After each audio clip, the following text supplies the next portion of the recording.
So here we go. So welcome. This is our first podcast together. Yes, it is. Pretty exciting. And hopefully many more to come. Yeah. So yeah, I'm very honored to have Marilynn Hughes, author of your last book that you got out today. What is that? Your 101st? 101. Woo! Woo! Woo! Well, here we are. So it's called Dialogues with the Mystic. And you are by definition a mystic, right? Yes. You do mystic travel, mystic writings, you hook up with different spiritual teachers on different dimensions, and you help people out in the heaven, the hell realms. You're a mystic. So there we go. And this is Mystic Dialogues with the Mystics. What is the name of the title of your book again? It's Dialogues with a Mystic. And it's a book that started working on a little over a year and a half ago with one of my spiritual counseling clients. We found that we had quite a few emails going back and forth, and I asked him if he would be so kind as to be willing to share his process. You know, he did spiritual counseling with me, and then we generated a lot of emails back and forth of his process, and we thought it would be interesting for others, especially those who aren't able to do the spiritual counseling, to kind of go through the process with and kind of see how it happens with a lot of my clients, because it's a pretty typical journey.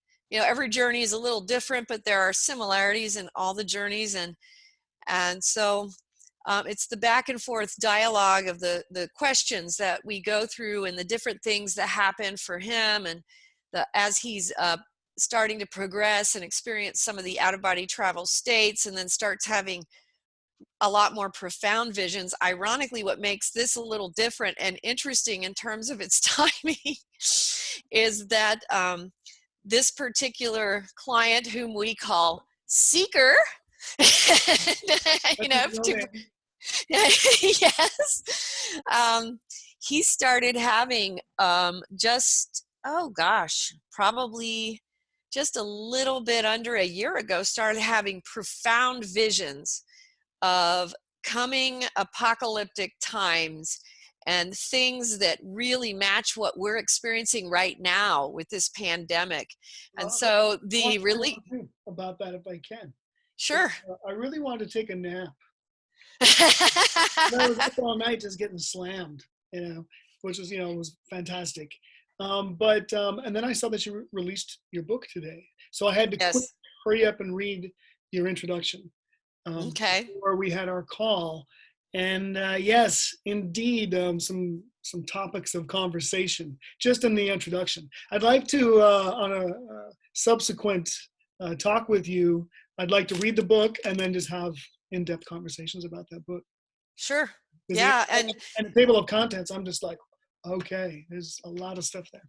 Yeah, there is a lot of stuff there. And what's interesting is that we were working on it even in October, November, and December. And it was so interesting because I had put together that introduction. I had been, I'm instructed on how I write everything. And so I was instructed to put that apocalyptic and end times information into the introduction of the book. And I kept, wavering, because I was like, gosh, this is so, I don't know if this makes sense or if it's weird or whatever. And it was interesting because not only did I, but so did several others around me, had visions of, it was so important that this book got done. And we were like, why is it so important? What's the big deal? You know what I mean?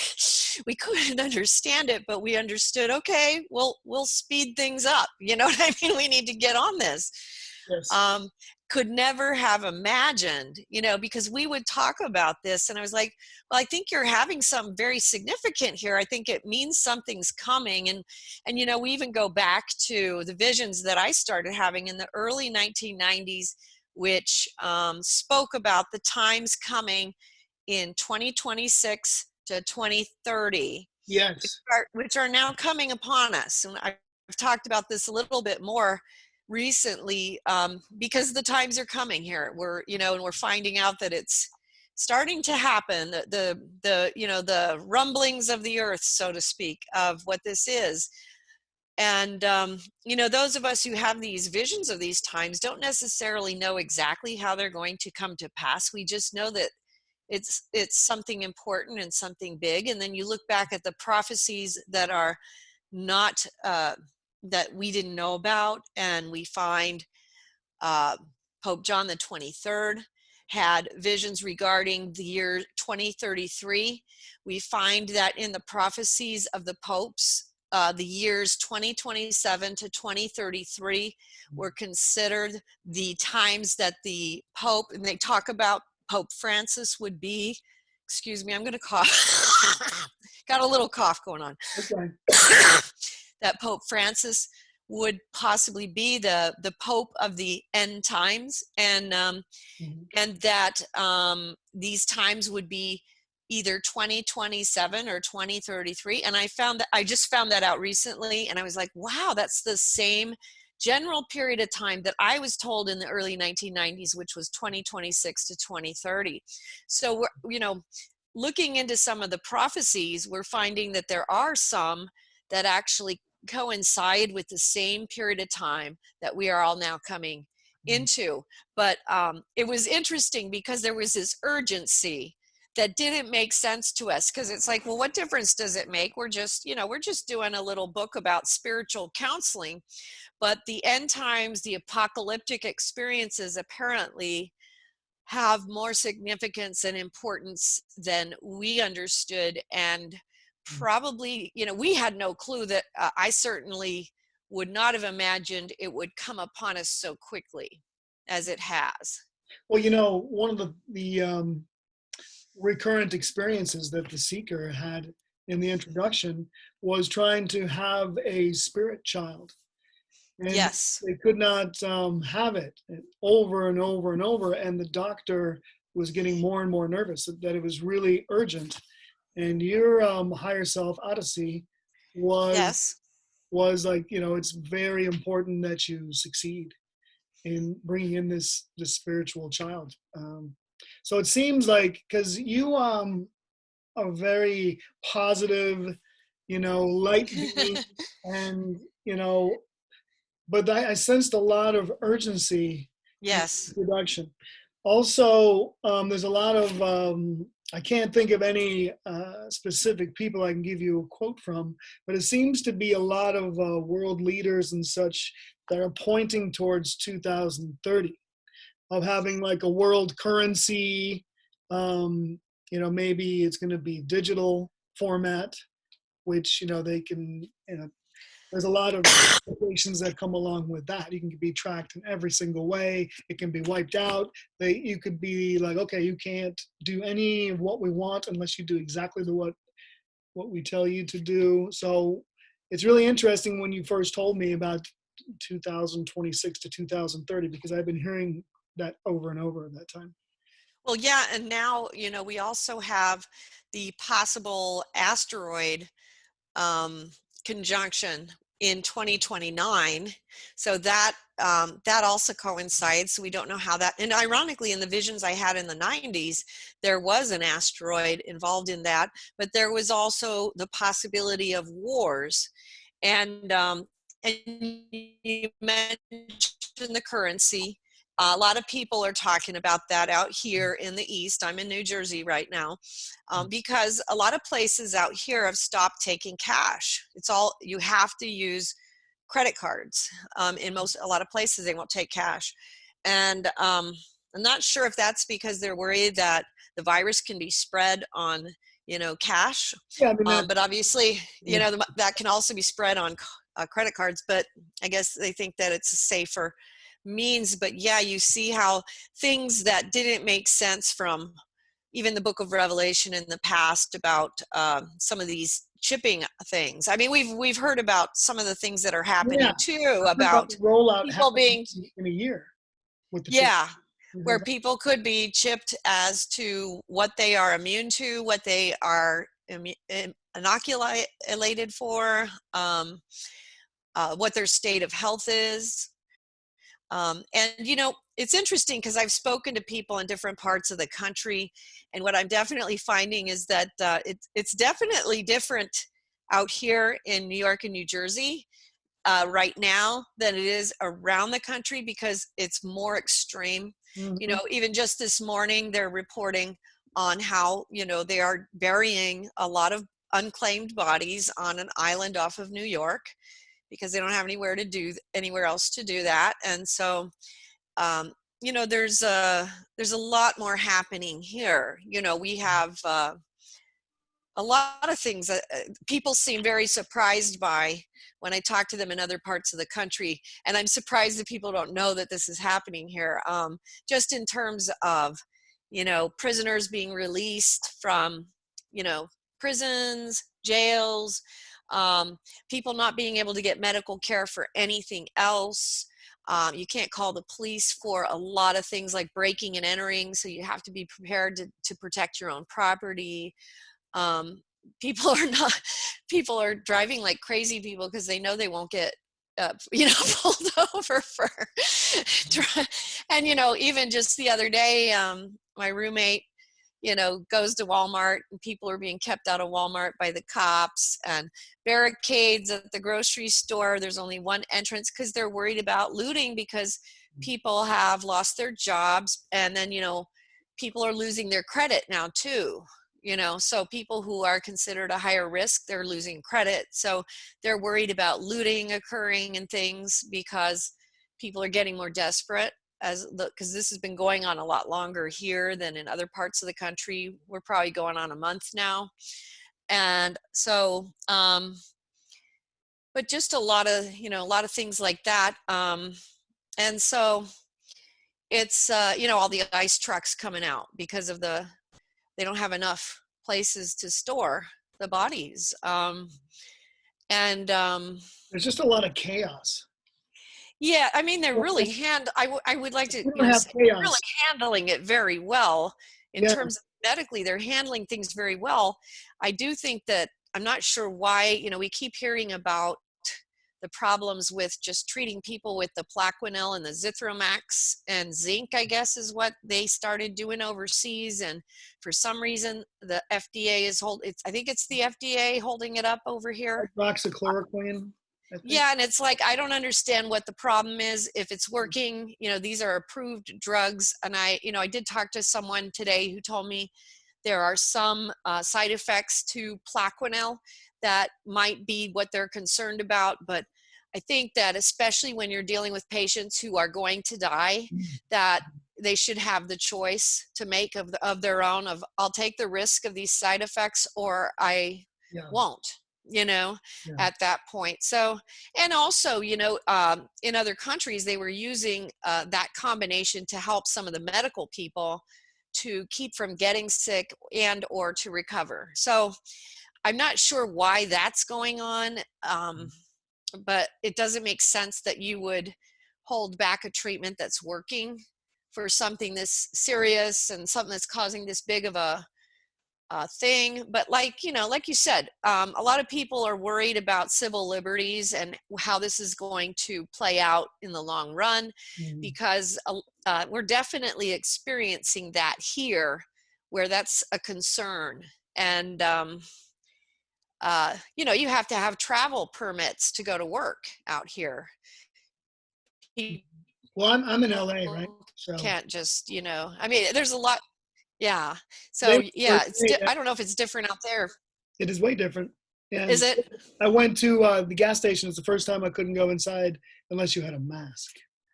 Oh, well, and out here, gas stations are starting to shut down. Well, you can't, yeah, you can't go places with, well, yeah, I don't know if it's a supply chain issue or if it's just being cut off, but yeah, we got to watch the gas usage because you know, we're running out of supplies, you know, and then I know that they're cutting off some of the suppliers because some of the suppliers to the grocery stores were getting too many cases in their employees. So, you know, there's a lot of things that aren't available anymore in the grocery stores. And to read, I took a couple of quotes out of the introduction.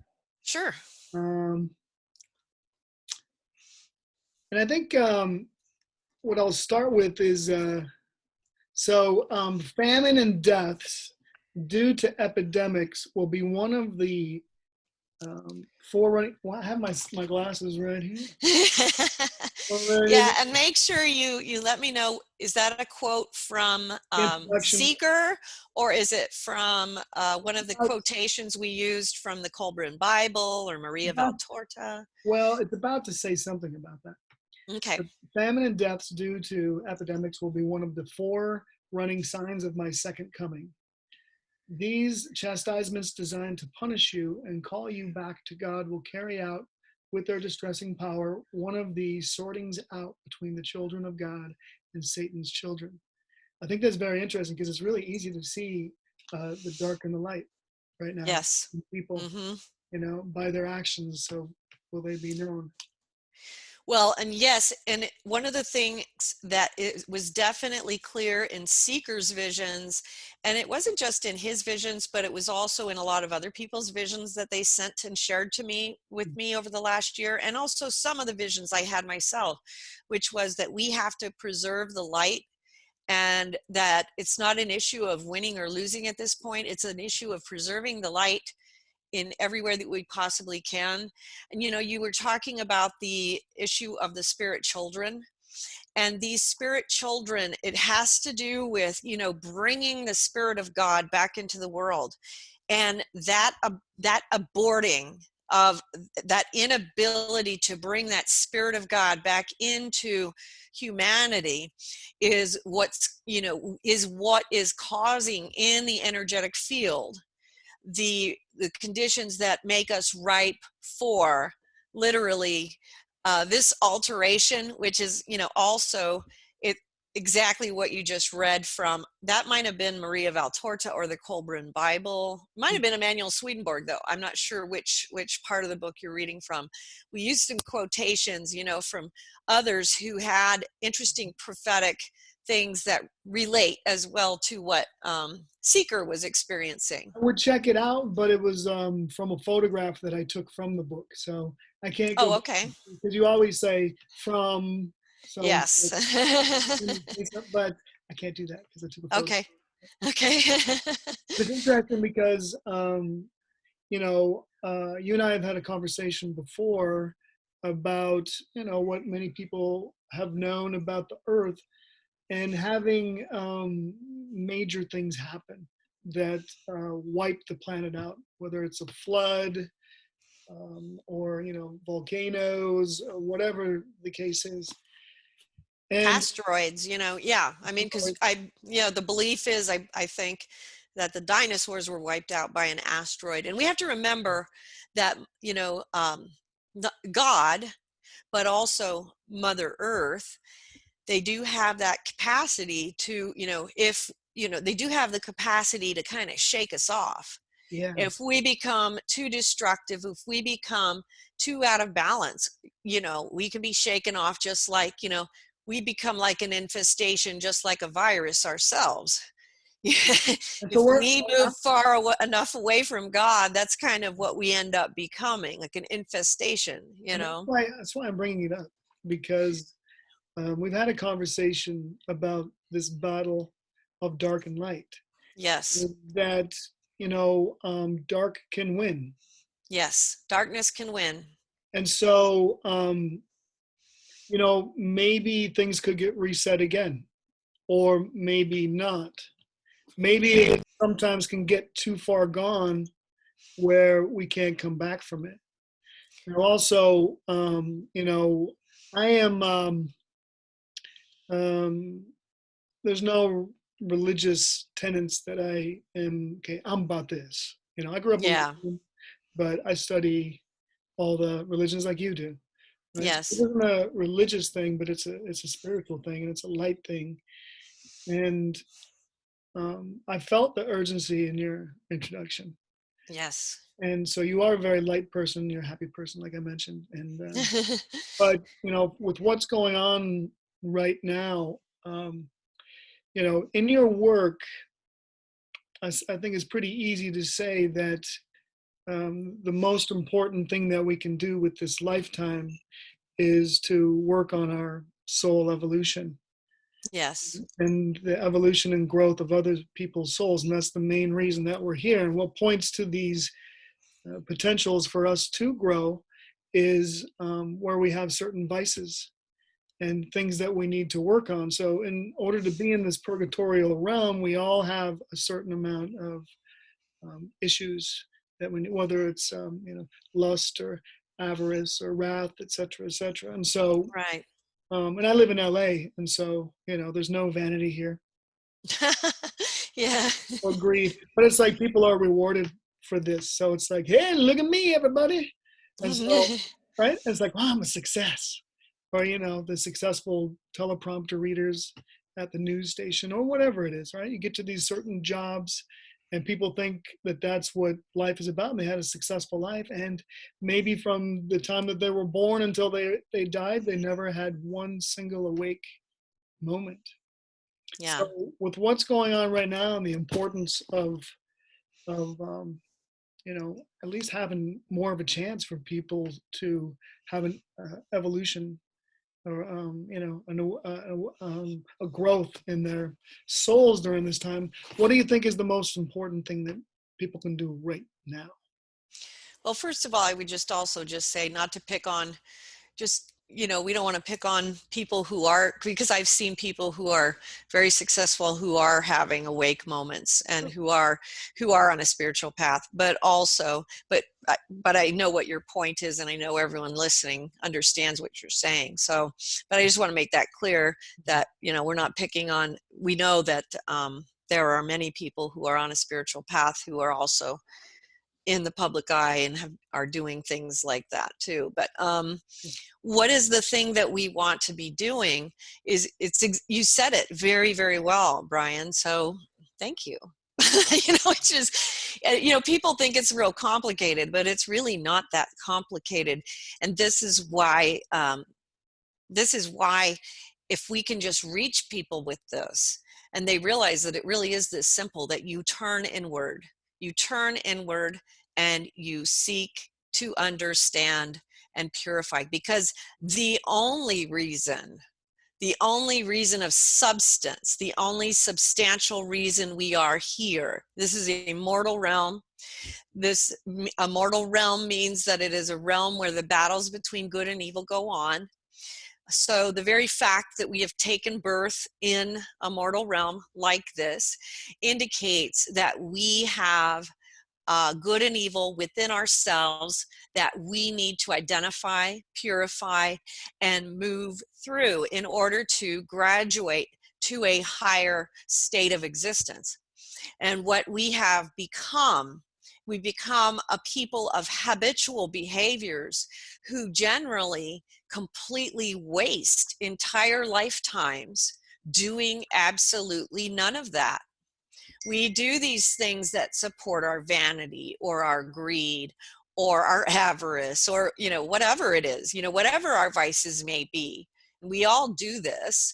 And we forget that all those things are just imitations of making us feel like we're doing something, like we're moving forward, and we're actually moving backwards, because the goal here is for us to move forward in virtue, which means we have to actually root out the vices and plant seeds of virtuous action, thoughts, deeds. And this takes work. We have to look inward. We have to look interiorly, and we have to let God in for that. Because we have to remember, God doesn't think like men think. God does not think like we do. We do not know how God thinks. That's our problem. In a lot of cases, we think that if we reason it out a certain way, then certainly God would too. But that's not how God reasons things out.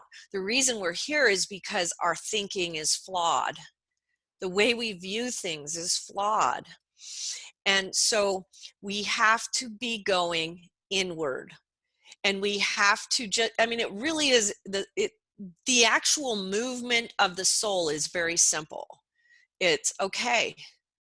God, I'm trusting you that you put me here, and I'm going to let you do that work, and I'm going to get out of your way. You know what I'm saying? I'm going to get out of your way, and I'm going to, I'm going to identify. And the funny thing, you mentioned vanity. Vanity is something in our world that is very, very prevalent, that has kind of lost its, I'm going to turn that off, has kind of lost its, lost its place, in a lot of people's minds as being amongst the 7 deadly sins. But we have to remember, it is one of the 7 deadly sins. And, the reason I emphasize that is because that was one of the vices that I was very much guilty of myself. And I wrote about this in a book I wrote entitled The Mysteries of the Redemption, a treatise on out-of-body travel and mysticism.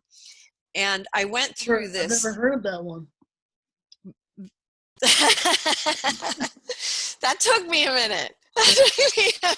We'll talk about that later. But yeah, but so I wrote about that experience because when it was presented to me, I really I remember it surprising me because it was so far outside of my I don't know, my radar, And then when I was allowed to see how ugly vanity is to God, I cried for days in seeing it. And it's funny because it says in the Old Testament, vanity of vanity, all the world is vanity.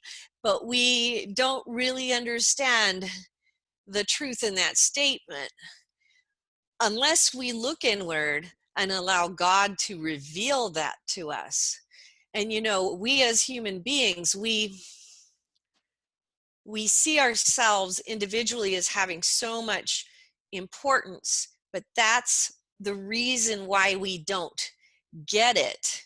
Because what happened, we are children of God, and that is where our importance lies. And when we remain disconnected from God, we become it's kind of a hard thing to put into words, but the content of our soul, the impetus of our energy becomes greatly diminished. It's only when we actually are able to realize that our value and our purpose and our meaning comes from our connection to God, and that we are children of God. And then when we realize that, we're going to also realize that about everyone.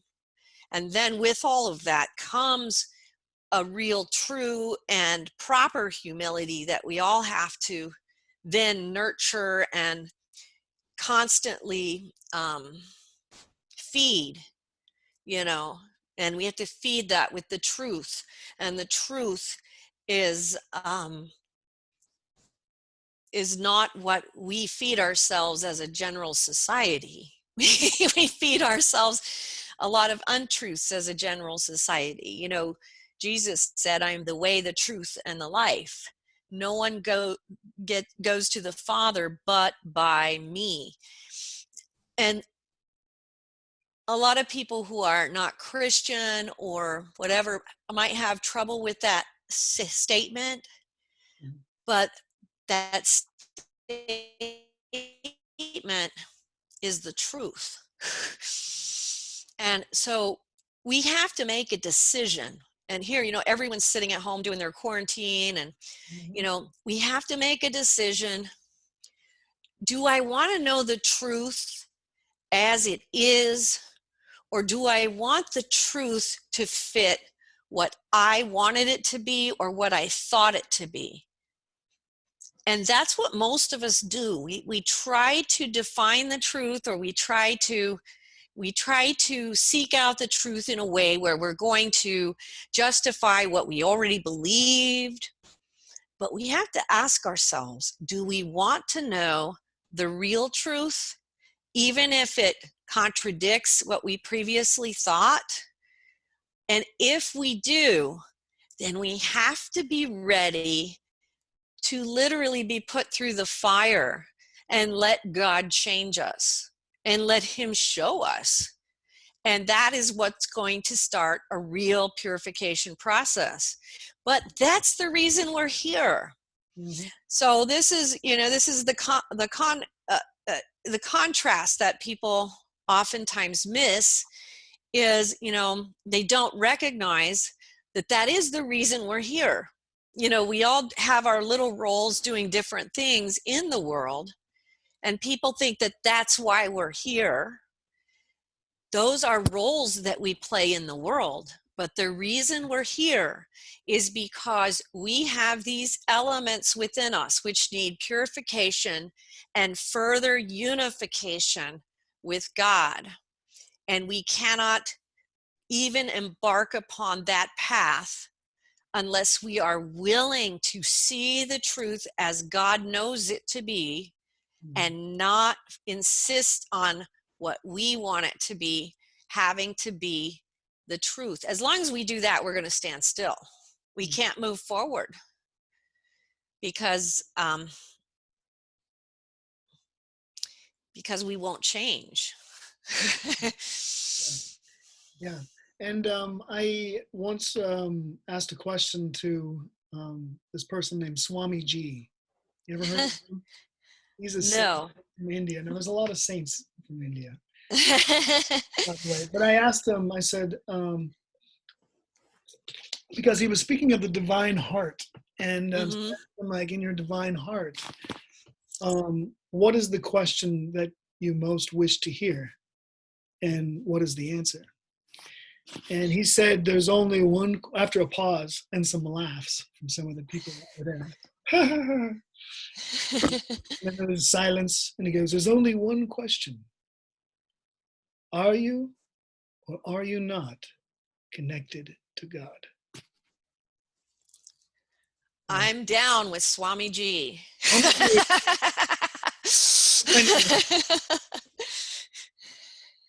Yeah, so I mean, I feel like on Earth there's so many distractions. Yes. And a pandemic can be a distraction.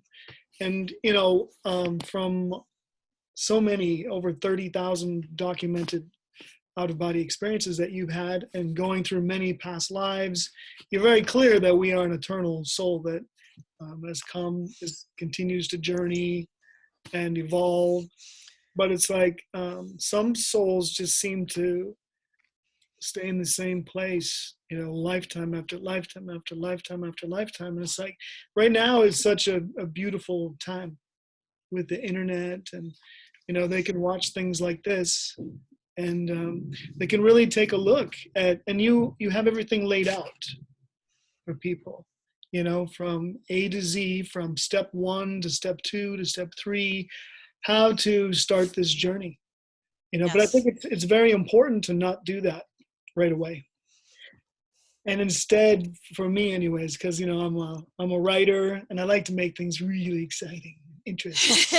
I kind of like to get into the meat of something first a little bit and go like, well, what happens when you do these steps? And so like as we start to work on ourselves and our issues, and we both know Daniel Brinkley, right? And he says that when you die, because he's died several times right now. Yeah. When you die, you don't have a life review. You have a life review basically from every person that you've ever spoken to or hurt. Yes. Made feel uncomfortable. Yes. I've gone through those as well. Yes. Yeah. Okay. So it's like you're really like living through them, seeing how you were. And how you made them feel. You made them feel. And that's really hard.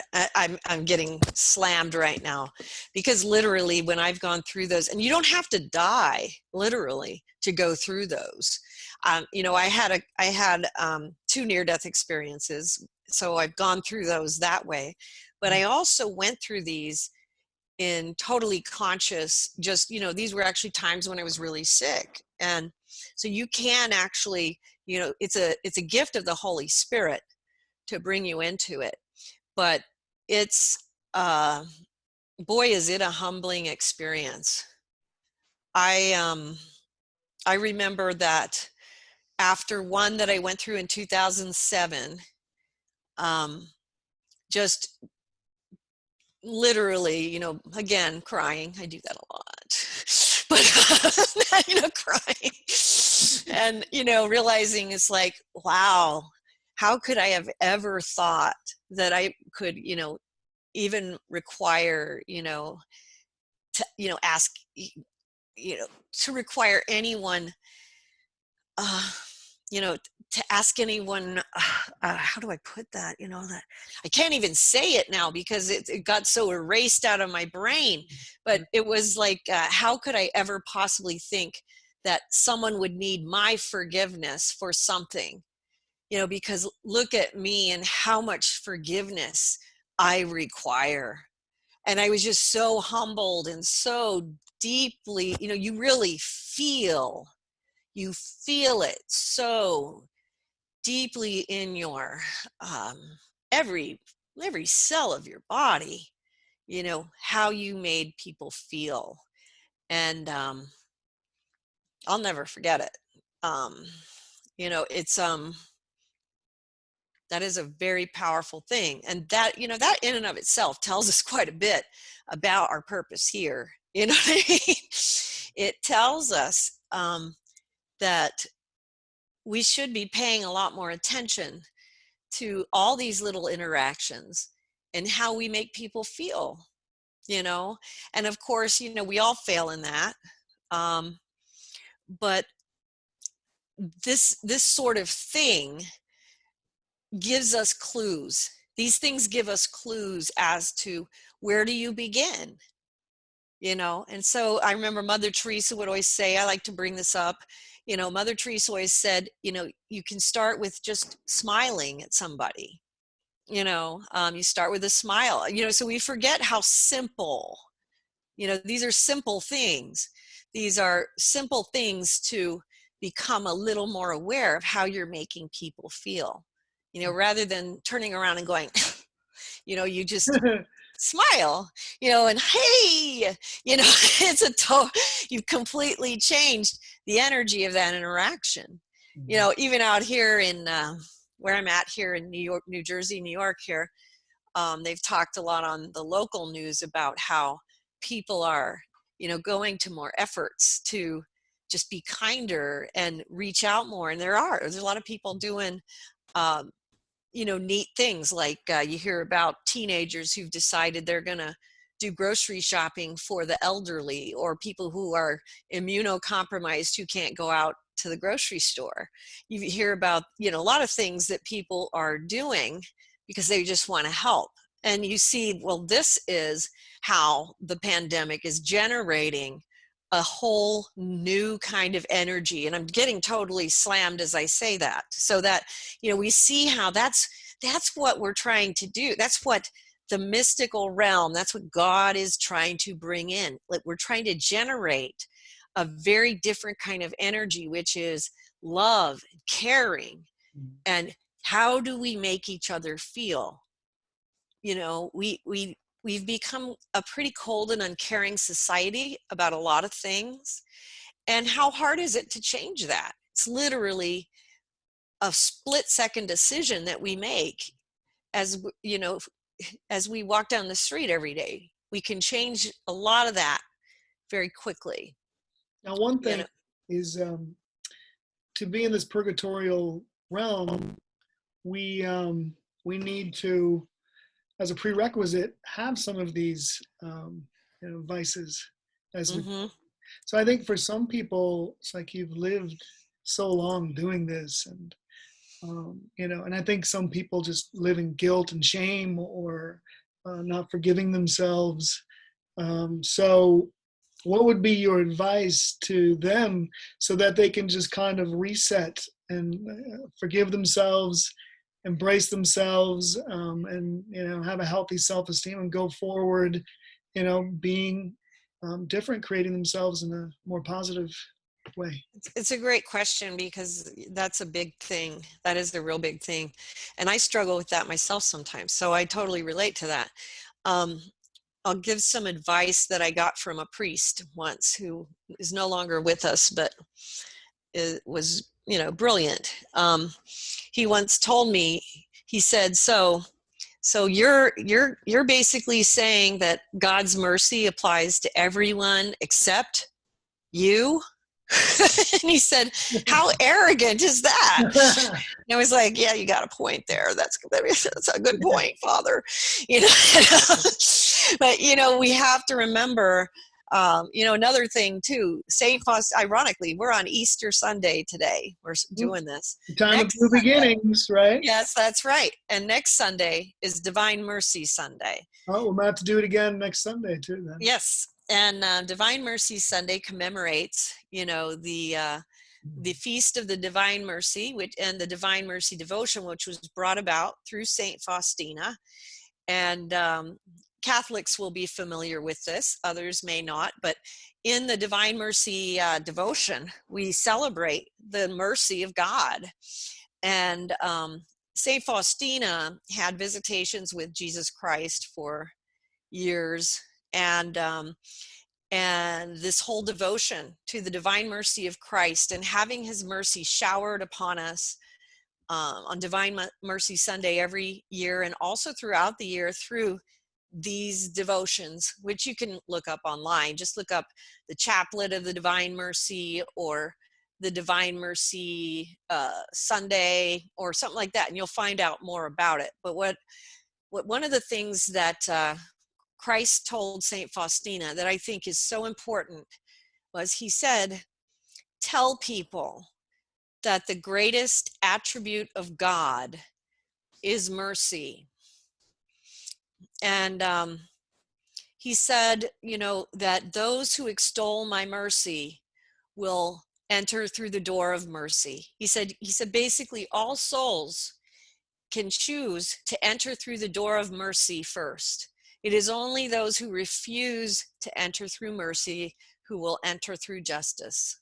And I have seen this in my mystical travels. And, you've read a bunch of my books, so you probably remember some of these experiences where, even when I'm dealing with souls in lower realms, they're always given options and opportunities to turn back or to go in other directions before they're going to, concretize this decision to go in a particular direction that might not be so, happy for them. So, we have that choice. And so we have to remember, first of all, that, the greatest attribute of God is mercy. Second of all, God knows how he created us. That we have to remember, this is so hard for people who do this, and I know it because I do it myself. We have to remember that God knows how he created us. He told us he was creating us flawed. We also know that we're here because we are flawed. And so what we have to remember is that the only way we progress is by allowing ourselves to be forgiven, to forgive ourselves, and to become a new man each time, and walk forward and be clear and clean of whatever it is that we've done in the past that might have been something we're not thrilled with or proud of, because every one of us has it. Every single person has it. People forget. We all think that we're the only ones, but we don't remember that we're actually in company with every human being. We all have it. We all have stuff like that. And so, but we have to remember that God created us knowing that he chose to create us as imperfect beings.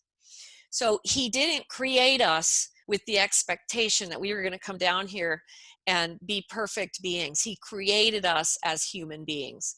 So it's okay that you've had things in your past that were habitual. You know, the thing with habitual behavior is if you've always done it, it's really hard to even recognize that it might not be serving you. So even the very fact of realizing that something you've been doing is habitual and maybe not beneficial to you or those around you is a huge leap forward in and of itself.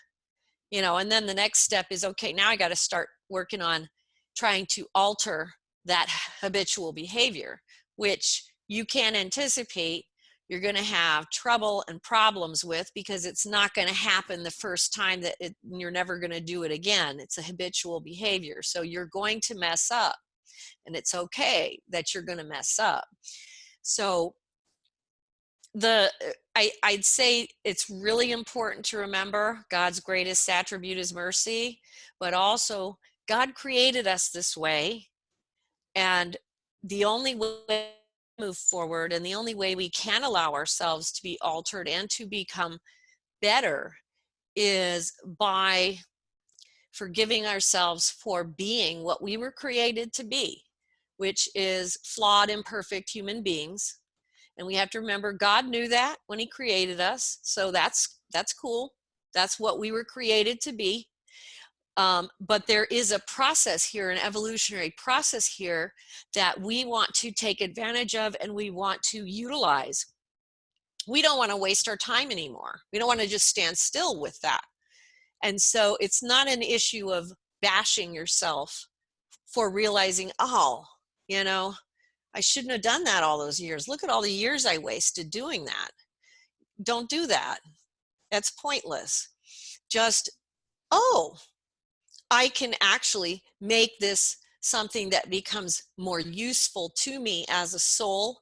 And anything that I do that is useful to me as a soul becomes useful to the entire universe and to all existence. And that becomes helpful to everybody, all human beings, and all of us, as it ends up being in the consciousness of the human mind as well as the universal mind, which is a little bit more mystical, but something that people eventually start understanding as they're going through this journey and having certain types of experiences, that our own transformation is actually the only way that we alter this realm in a real meaningful way.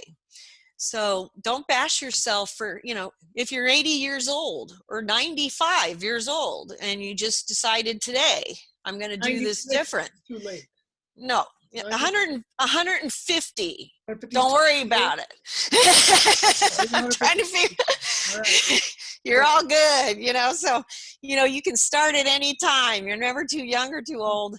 And the thing that matters is that you just do it.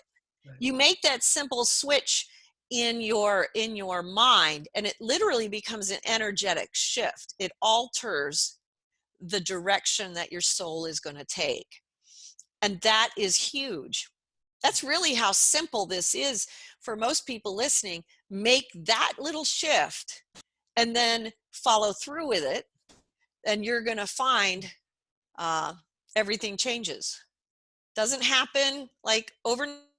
See things happening slowly, piece by piece by piece. But you've literally changed the world by changing your world. So it seems to me that in regards to the original sins, the 7 deadly sins, that they all like have something in common. And I would say it's probably selfishness and separation from God. And in saying God, what I mean is, you know, our true self. You know, this isn't who we are, this physical being, because we're made of mostly empty space, and basically it just comes down to light particles. That's what hue man means. Hue is light. Man comes from mantra, mind projection. But I mean, that's basically who we are. When I studied in depth Kundalini yoga for many years, and sometimes I would get a little crazy and I'd be doing like 4 classes a day. And what we were taught was, I'll take the drink break too. We're doing it together, Brian. Yeah, that's right. Well, yoga goes back many, many, many, many thousands of years ago. And Right. I remember studying about a golden age, like 40,000 years ago, when there's only three main yogas. There's Tantra, Laya Yoga, which is sound yoga, and Kundalini Yoga with its 8.4 million kriyas. But what they believed the yogic technology was like, and this is a kind of what I'm getting into, like as a soul, we're born here on the planet, and that's the first body. There's 10 yogic bodies, but we have forgetfulness, right? So it could be like nefarious who you are not, like or who you are, like, oh yeah, you're this or that, and no, you don't need to know this stuff. But so the second body is the negative mind, and it's how our soul starts to go, well, I'm not that. No, no, no, I'm not that. No, I'm definitely not that. And then the third is the positive mind, where the soul starts to identify with things that feel it resonates with. Oh yeah, yeah, okay, yeah, that kind of feels right. And the fourth body is the neutral mind, and the neutral is aware of the positive and negative minds, but knows that it's not the positive and negative mind, but in fact, it can kind of choose what it wants to be. And the fifth yogic body is the physical body. It's how we experience this, physical reality. The sixth is the arc line, and it's kind of like the way that we project ourselves. It's kind of like the halo that you see, and like saints and whatnot. But it's how we project ourselves and our intention. We're just basically putting light energy out there, quantum intention, whatever.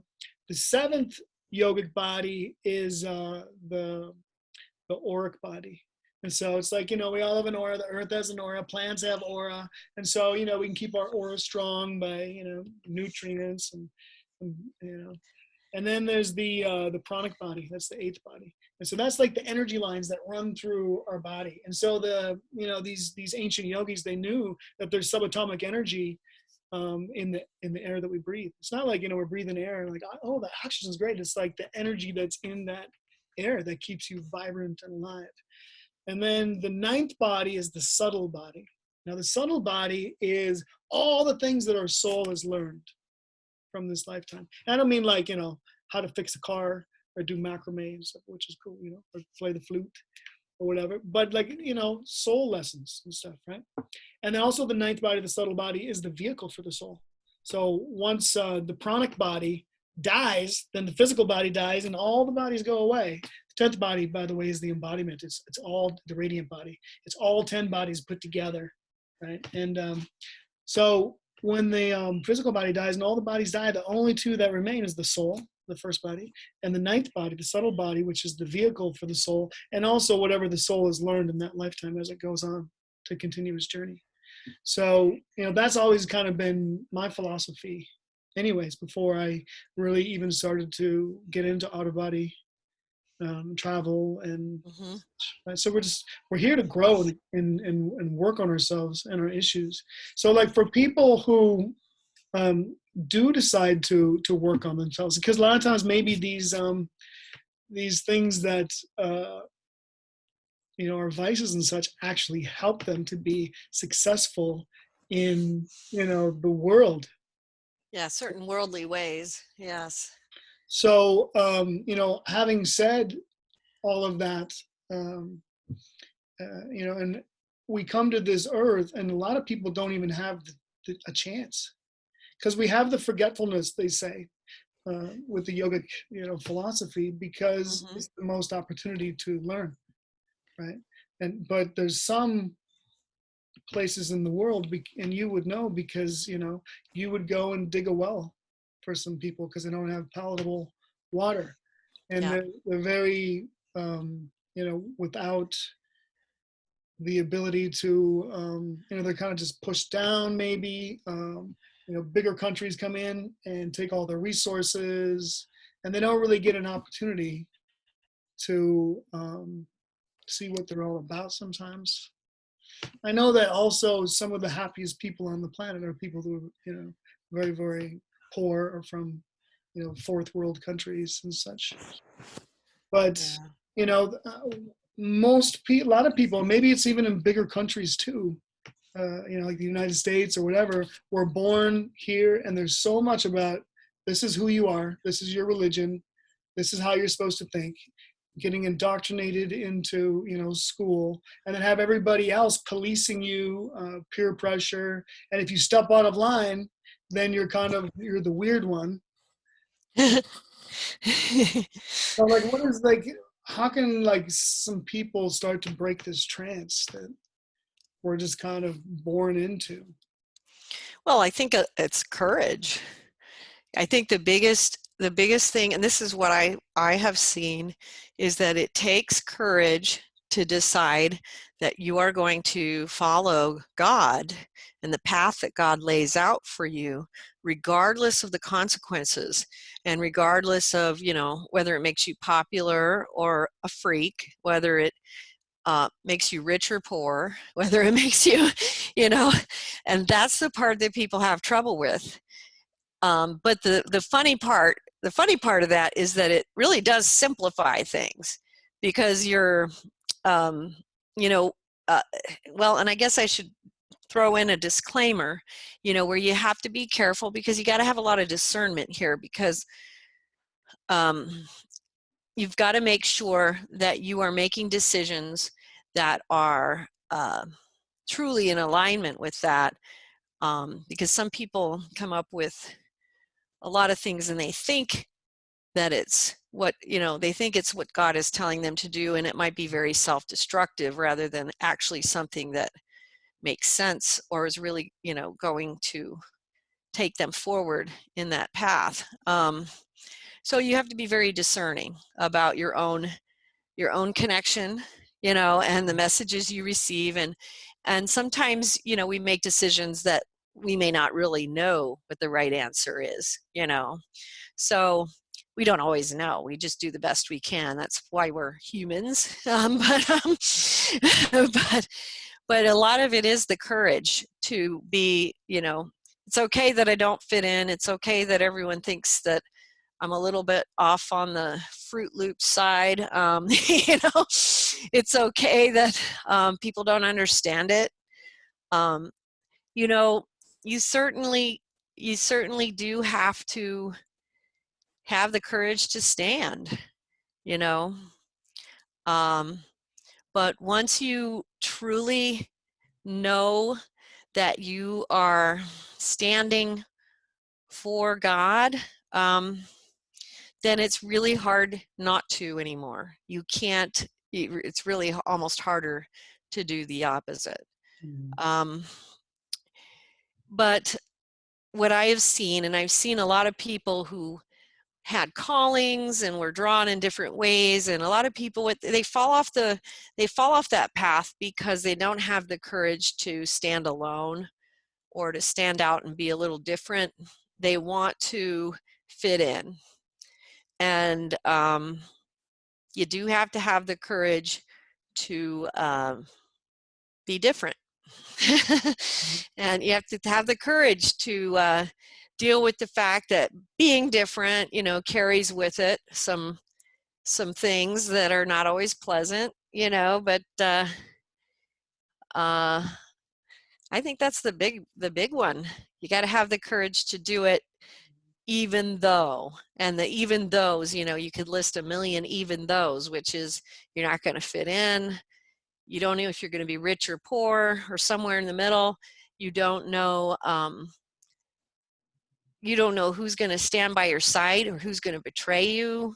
You're just going to, you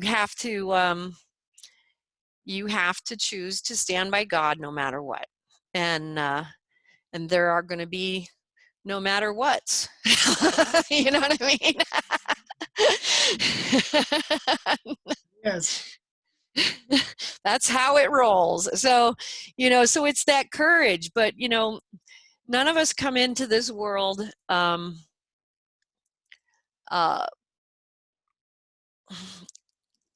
thinking that it's, well, I guess most people aren't going to relate to this. We don't come into this world expecting it to be an easy ride. If we're incarnating here, we're incarnating for specific things that we need to do and overcome, and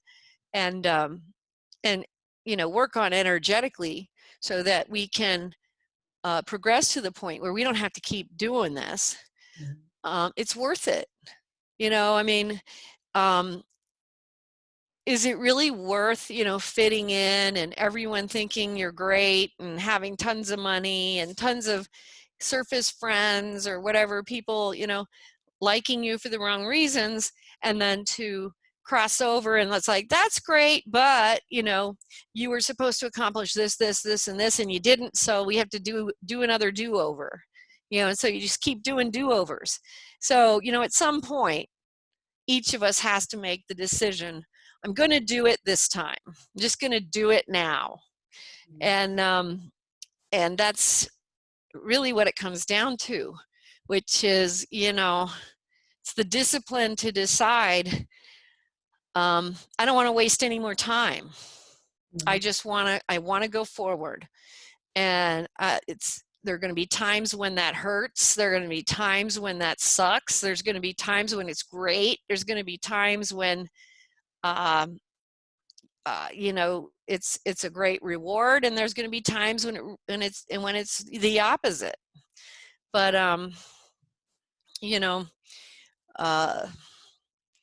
it really does come down to that. So it does take a lot of courage, but it also, if you look at the real picture, which is, do you want to just keep doing the same thing over and over again, knowing that you're getting nowhere, that you're not going to be progressing by doing it, so you just keep, doing this, and maybe you're getting some kind of little reward here on earth, but the bottom line is it's not enough. You're going to keep doing it. You're going to have to keep doing it, because we do have to get it right. It's, we do have to do that, Yeah. So I guess for people that, like, what is the rewards for them if they follow this path? And so I know from reading and studying a lot of your work is, as you progress on your path, certain doors would open to you. You get to experience certain things that, would just be filling your heart and blowing your mind, and like, wow, and the love that you felt, just, and all the joy that you got to bring to people, or assisting people when they're, in need of help, and then you would come and help them out. So you get to help so many people. But I mean, there's such, I don't know how many people out there have just volunteered, to like work with the homeless or something, but there's something like really great about that, and doing, isn't it? Like when you're doing things like that, it's like, wow, it's just like, it feels like nothing else matters. Yep. It just feels like the greatest feeling in the world. But it's like, so here we are. What would be the first step for somebody coming to, I mean, everybody's different, but coming to this work? We can say, hey, everything's laid out on the website. Come to Wisdom's Door is a good one. And the Mysteries of the Redemption. I usually have people start with Come to Wisdom's Door and the Mysteries of the Redemption. Yeah. And that's... why would you say come to Wisdom's Door? Well, Come to Wisdom's Door lays out a lot of the basics of things to expect when you first start trying to have the out-of-body experience. And the Mysteries of the Redemption was a book, that's the first book, and it really opens up the reader. And it, I was told as I was writing it that it was being programmed with energies that would help people to have the experience spontaneously. And that's proven true over the years. And what I think it does is it makes it possible in someone's conscious mind, and thereby makes it probable, and then it just happens. So people start having spontaneous experiences as they're reading it, because it becomes possible. It brings it to the fore. But there's something energetic about it too that I don't understand, because it was, I was just told that that's the way it was being done and the way it was going to work. And Come to Wisdom's Door teaches you about all the blocks and the... Go ahead, sorry. No, go ahead. Well, yeah, it teaches you about the blocks and stuff. It talks to you about the things you'll experience in terms of how movement and sight and speaking and hearing and things like that are different when you're in the astral body. And it talks about the different types of fears and things that you're going to come across, and also some of the basic elements of the out-of-body experience, the vibrational state, the purple colors that come in, the different types of energies, and the sounds you will expect to hear, the that consciousness of the mind of God that comes in. um, but it lays it out in a very orderly fashion. And, Yeah, we can say like out of body. It's like it's out of our ordinary limited view yes. of what reality really is. So it opens, it kind of cracks the head open. So we're not just Hmm. in the 5 sense world anymore. All of a sudden, we can go wherever. And so I think a lot of times people too, they think like, oh, if it's out of body travel, then I'm just going to go, cruise around the neighborhood, you know, And and you're going to quickly find that's nice, but you're going to want to explore these multi-dimensional universe that we got going on, and the higher mystical spheres, which are a heck of a lot more interesting. And that's one of the things I tell people too is, don't focus on, trying to create your own agenda. Let God guide your journey, because God knows what you need to see and what you don't even know you need to see. That's what I learned early on is, if I did not allow God full reign, there are so many things I would have never imagined exist, that I would have never, I wouldn't have been like, oh, please take me to see that, because I didn't know it was there. And so I would always surrender to God's instruction and letting Him direct the experiences. And by so doing, um, my vibrations would be altered and raised accordingly, and I would be taught in a sequence that was teaching me and taking me higher and higher, and making me capable of doing more things and offering more service in different mystical realms, but also learning more and learning more, and also a lot of personal purification that continues. It continue to the day I die, of seeing my own things that I still need to purify, but that's part of the journey as we continue. But that's why it's so important that we just let God guide us, because we obviously don't know. There's so many things that God showed me, about myself in terms of that needed purification that I wouldn't have seen in myself without that help. It's like you're given this energetic view where you energetically take it within you, you feel it, you know it, and you are able to now identify what this flaw or thing is, that and what it's going to take for you to alter it, where it's such a different way than even just becoming aware of it in the physical world. That's all good. That's very good, but it's still very different. It's a totally different level of realization that you achieve in the out-of-body travel state. And there's a course of study at the website as well. Ironically, a lot of people will find that using the dialogues with the mystic along with, Come to Wisdom's Door and the Mysteries of Redemption might help them, because this is ironically, meant to be an aid for people who may not go through the spiritual counseling. And of course, anybody who wants to can sign up for spiritual counseling. We do private one-on-one counseling.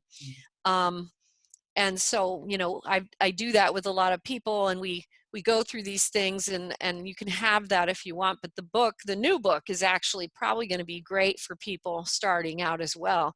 But the course of study is also laid out in the manner that I was actually directed in my own journey, how the spirit world taught me and told me what to study and when. And so the course of study is laid out very specifically according to how I was taught and specifically led to learn from the spirit world. And so that's something that a lot of people have found helpful as well. But most people find you start with Come to Wisdom's Door and the Mysteries of the Redemption, and then, they take off. You can always send me questions. I have an email address right on the site, Marilynn Hughes at outofbodytravel.org. And I can answer your questions. And of course, there's a lot of stuff on the website you can utilize for whatever resources you might need. But well, I'd love to have a talk with you where we go through the course of study. Okay, just to that's really a great idea. walk people through it, hold their hand a little bit, and I think that'd be great. But also, I'd like to. You have a lot of series, right? So you have the Mysteries of the Redemption, but you have the Redemption series, the Mystical Captive series, and Mystical Knowledge series, the Solitary. I'd love to have conversations about all of those. I think Okay. that'd be fantastic, including your new that'd be book. fun. Congratulations on your new book today. Thank you. Yeah. Yes, as of just around midnight last night. And it was like, oh my gosh, we made it. Yeah. I was really, the thing is too, it's like, I think it can be topical sometimes. Like people will think, hey, that's kind of neat. I could do like an out-of-body experience. Maybe, maybe I'll do that next week or something. But when I read like your intro again, like I said, like there was really like an urgency more. Like, you know what, this is the time. Yes. I think it's vital that we don't just let this go, this opportunity right now.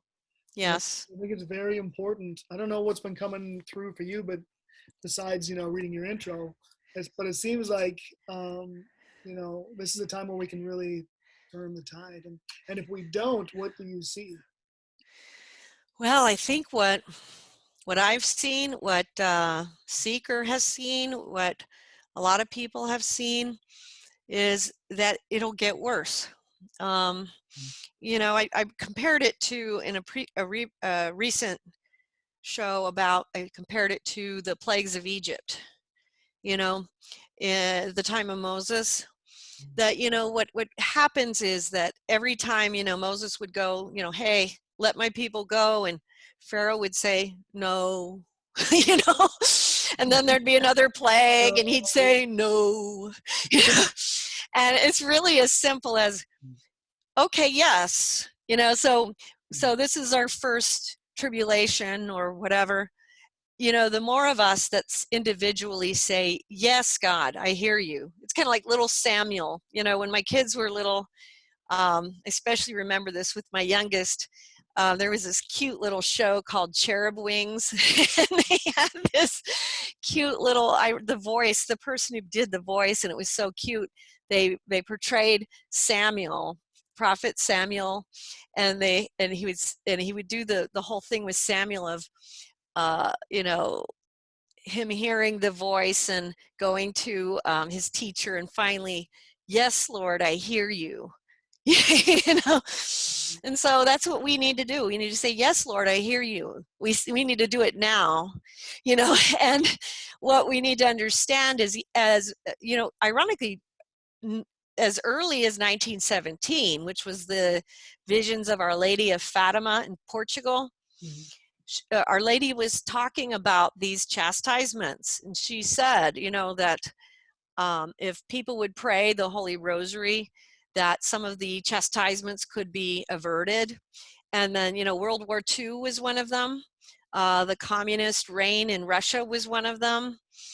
And there was another chastisement to come that this might be what we're looking at. We don't know, but what she said in those visions was we needed to pray. So we say, yes, Lord, I hear you. I come to do your will. That's what Samuel would say. And we pray. We turn to prayer. It's so simple, that we forget how simple it is to just make a simple decision that, okay, I'm going to just switch this. I'm going to turn it the other direction here. I'm going to, you know what I mean? It doesn't take a lot to completely turn the direction of your soul towards God again. It's not hard to do. Even in the mystical realms, I've talked about this in some of my books and in some of my interviews about how the moment a soul in a lower sphere is ready or calls out for help, it's literally like that. Help is sent.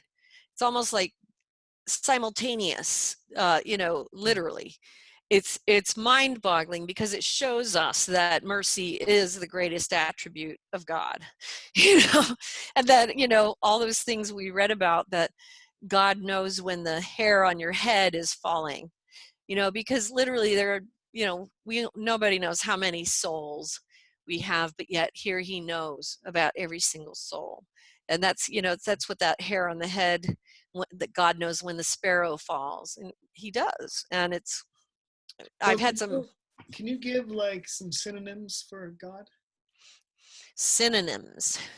Yeah. Let's For some see. people that, it's like sometimes there's talismanic words, right? And people have a knee-jerk reaction to, for me, it's just pretty natural to say, God, but, it can be, lots of other things too.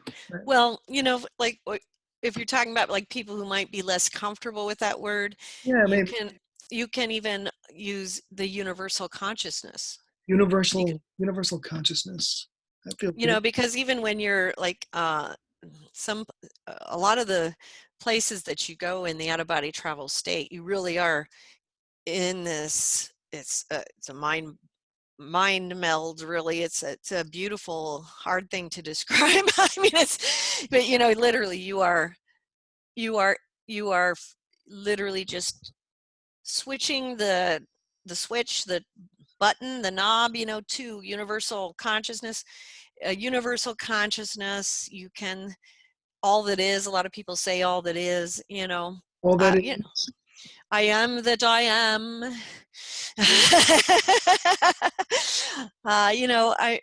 There's actually, I used to have a book that had like hundreds of different names of God. That was That's really cool. cool. But you can, whatever's working for the person. You can even speak about, God the Holy Spirit, God the Son. You'll notice as you read through the book, even Seeker, he started out with, he had some, I think he had some pagan beliefs in the beginning, and he spoke of goddess. So some people have their different ways of relating. So whatever someone is comfortable with, it works with their own belief system that they have right now, and you know God knows when you're referring to him, you know what I mean? So Mm. so it's okay that we don't all use the same exact word, but Could you tell us a little something about the order of things? Like, so like, let's say someone comes to this work and now you do describe and help people along and give them kind of a roadmap of what to expect as they kind of start testing the waters. But like, what can, people, look forward to maybe and not be afraid of if they experience other things, like some like, oh, this is great. And then maybe another time like, oh, now I'm in this like weird neighborhood and it's kind of run down. That it's kind of, yeah, I don't trust them. Can you give us like a little idea? well, there is kind of a general path that a lot of people will follow to some extent, where you're going to start with a lot of people will start with a lot of the positive experiences. You'll experience the love of God, the oneness, and you know the unconditional love, and that feeling of having that knowledge of God that comes into you when you're in the state, which is really beautiful and really neat. And then as you progress, you start moving into these areas where you start learning more about like creativity and creation. And depending on what your own soul's thrust is in that regard, it kind of pushes you in certain directions in your own creative gifts, and then, then you're going to be going into, you start oftentimes, not every time, but if it's relevant in your case, you're going to start remembering certain lifetimes that might relate to your, what I would call your core karmic issues. And so these might be lifetimes that have a pattern of behavior that are reflected in something that's going on now that you need to see and identify so that you can actually do something different this time around. Mm-hmm. And so that's going to bring about a whole series of events. You go into the initiations into the mysteries and the rites of passage, which are really cool. Yeah, I can't wait to get into that. Yeah, I just listened to that like a few days ago. Were you? Yeah. Yeah, that was awesome. That's one of my favorite periods in the journey, but I have a lot of favorite periods, but that's one of them. And you go through this uniting of the masculine and the feminine within your own soul. And this is, it's kind of hard to explain what that is in words because it's an energetic thing. But it does have, it has to do with this completion of how our energy has to have the balance of both in order to become whole in a sense.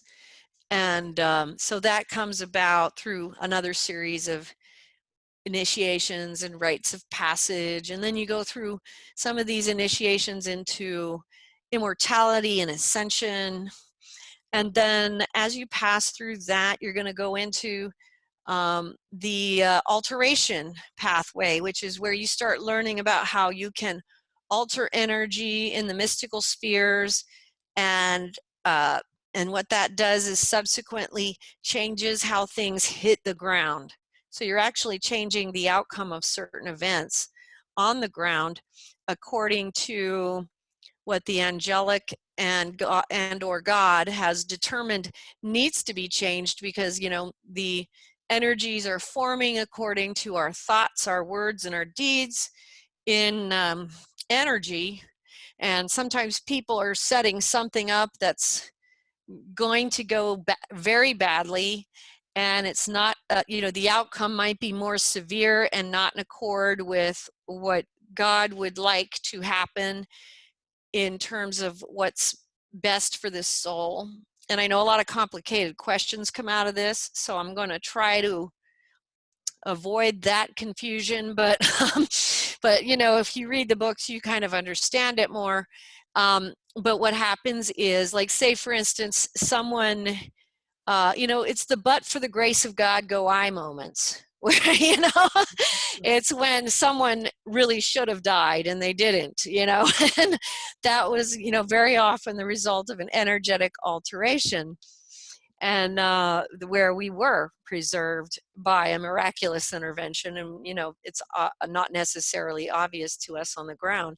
And so we are trained in these arts of alteration and how to deal with energy in different ways. And as we move past that, we're moving into what I call the discipline pathway, where we start learning more and more about how we're going to start. We throughout all this, we've been identifying and starting to purify vices. And in identifying our past lives, we're doing that even more so. So, these vices that are coming from our previous existences as well. And then as you go into the discipline pathway, you're actually trying to counter that thrust with virtue. So you're learning to discipline your mind in the great way, as the first Dalai Lama would say. And so you're trying to alter and discipline your mind to think differently. And you have many, many experiences which are taking you into these higher energetic spheres that help you to change and alter. It's not just the way you think, so to speak. It's also energy, because this is one thing that is so important that it's real hard for people to understand who haven't experienced this. I've found some people get it even though they haven't had that kind of experience, but some people are like, I have no idea what you're saying, so I'm just going to throw it out there because it's really important. Don't worry if you don't understand it, and if you do, great. You know, but knowledge is not information. Knowledge is vibration. And so when we are trying to alter these behaviors within us, we have to alter the vibrations of it.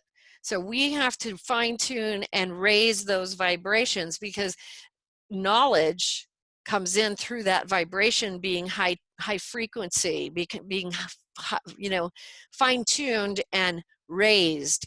We go through vibration raisings all through all these things, and part of the reason for that is because as those vibrations continue to be raised, we are being raised into higher, finer frequencies of knowledge, and it becomes easier for us to understand things, and easier for us to change things in the way we think, in the way we speak, in the way we do. So we become more able to do those things, because knowledge isn't information, it's vibration.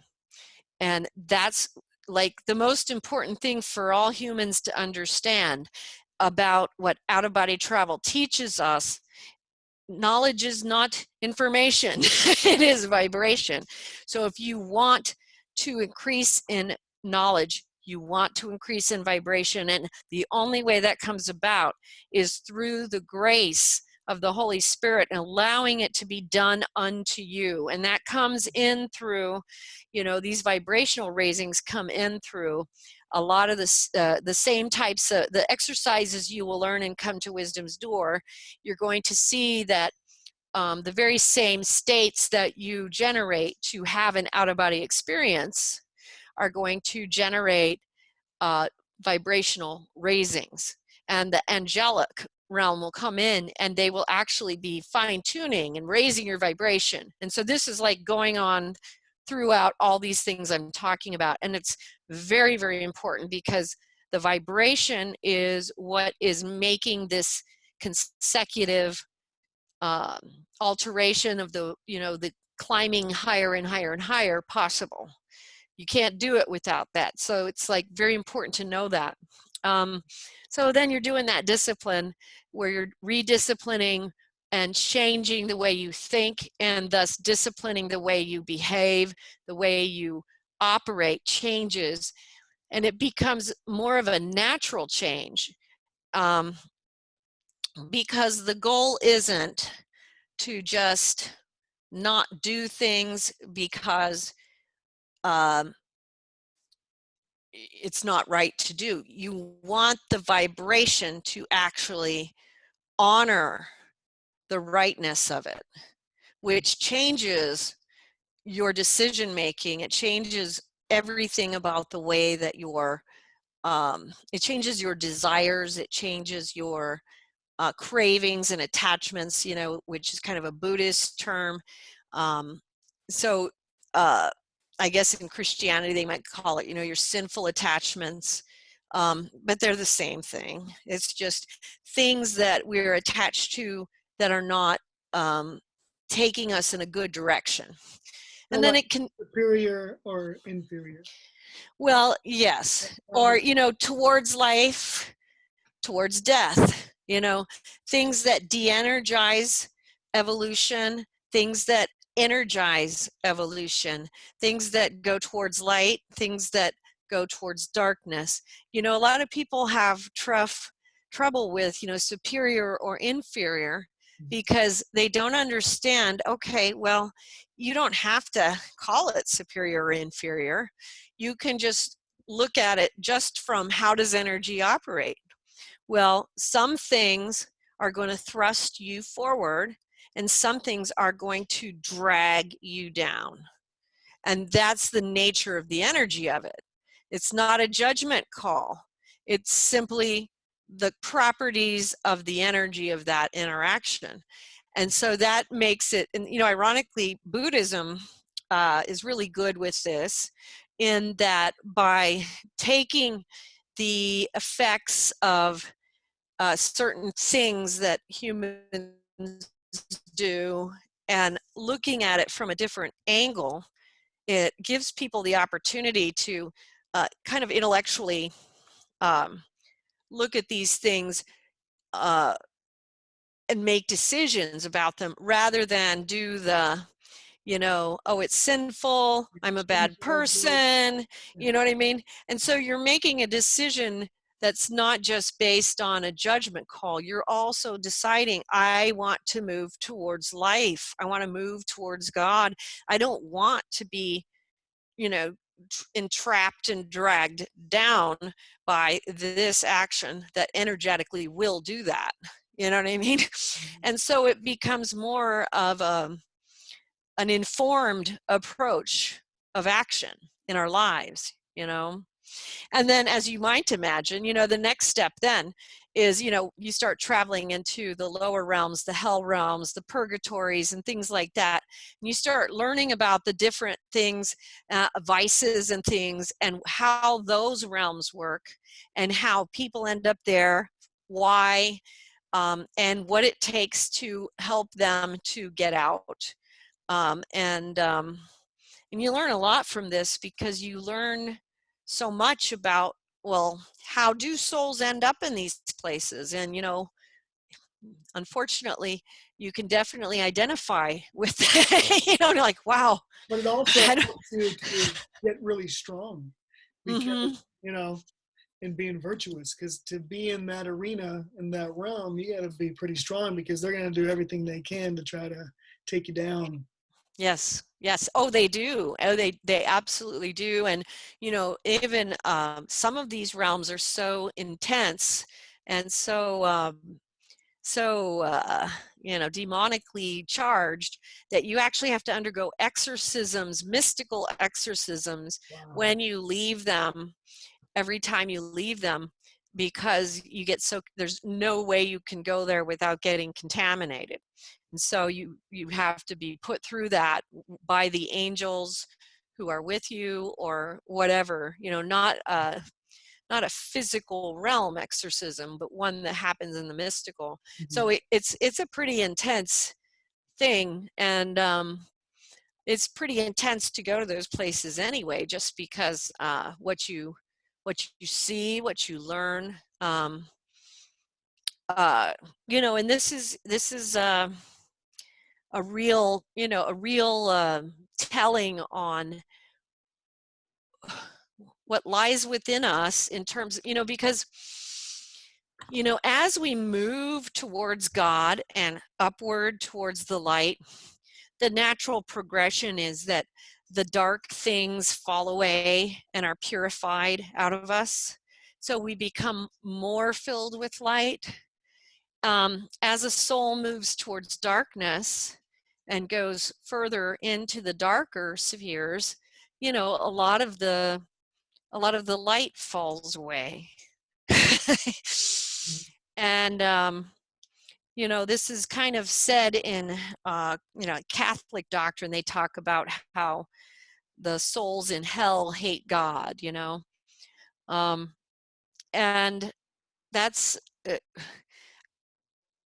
I don't know that, I haven't been to every single hell realm. Believe me, there's infinities of them, just as there are infinities of light realms and infinities of purgatorial realms. But you definitely experience what you see as when souls are throwing out that light, and they become more bitter, more filled with avarice, more greedy, more whatever their vice is, it will be accelerated or exaggerated. And so it's like choosing to become more embedded into whatever it might be. And it becomes harder, because you have to then become no longer compatible to it in order to rise out of it. Because when we, Emanuel Swedenborg, who was a 16th century mystic, put it well, and this is what I've seen, is we go where we're compatible after death. And so you have to become no longer compatible to those things. That's when, when I'm saying that when a soul is ready or a soul cries out for help, that's when they've become not compatible to that place and they have reached higher. And it's much harder to do that. Can you imagine how hard it is to do when we see how hard things are to do in a mortal realm like where we live and how we struggle with our vices here? How much harder it is to do that when you are subsequently going into lower spheres. So we don't want to make things worse for ourselves. A lot of us do not even think of that part of it, because we've talked about standing still, doing the same thing over and over again. But what about those that we know go further down and just make things worse for themselves?